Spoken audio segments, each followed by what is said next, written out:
Hello everyone, welcome to Maths New Vision Physics channel.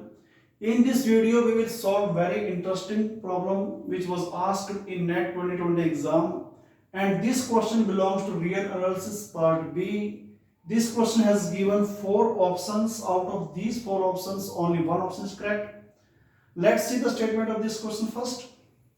Let y is equal to a set which contains 100 elements and let hy to y be a strictly increasing function. The total number of functions g y to y satisfying this condition for all z belongs to y. Let's solve. First we see what we have given. We have given a set which contains 100 elements. This means this y is finite set. And this hy to y is not a simple function. This is a special function, strictly increasing function. This is a special function, strictly increasing function. And what we have to find here, we have to find how many g function y to y are which satisfying this condition. What is this condition? There are composition mappings. This is a composition mapping and this is also composition mapping between G and H and H and G. We have to find how many G are there which commutes with H function. How many functions which commute with H function. So to solve this, first we see how many functions are there from Y to Y. We have a result. If we have two sets A and B, A contains m elements, B contains n elements.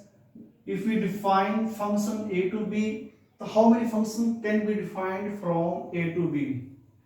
In previous classes we see n raised to power n. From this point, what we see here, y have 100 elements and this y has 100 elements. Then how many functions are there y to y? 100 raised to power 100. There are 100 raised to power 100 total functions y to y.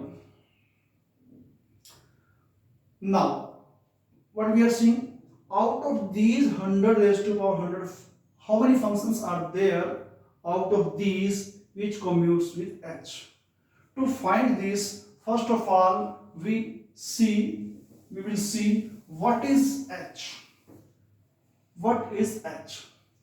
Now we see H y to y a strictly increasing function. H is defined as y and y is a finite set.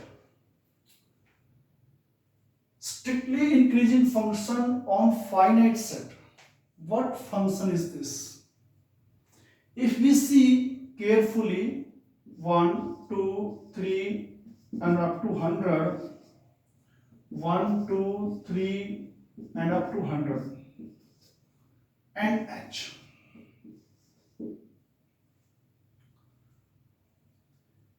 If we put identity function and see what we see, identity function in these sets becomes strictly increasing function. So H can be identity function, and other than identity function cannot be strictly increasing here. Only identity function can be strictly increasing function. So from this point of view, H is identity function. And we also know identity function commutes with every functions which is defined on same domain and same codomain. So what do we see? G y to y, H y to y, same domain, same codomain. This means this H can commute with all functions which are defined y to y, and there are 100 raised to power 100 functions are defined y to y, and this H can commute with all these functions. या यूं कहें these 100 raised to power 100 functions commutes with h. And from this discussion we are concluding third option is correct. And this question finished. Keep watching my videos. We will see in next video. Thanks.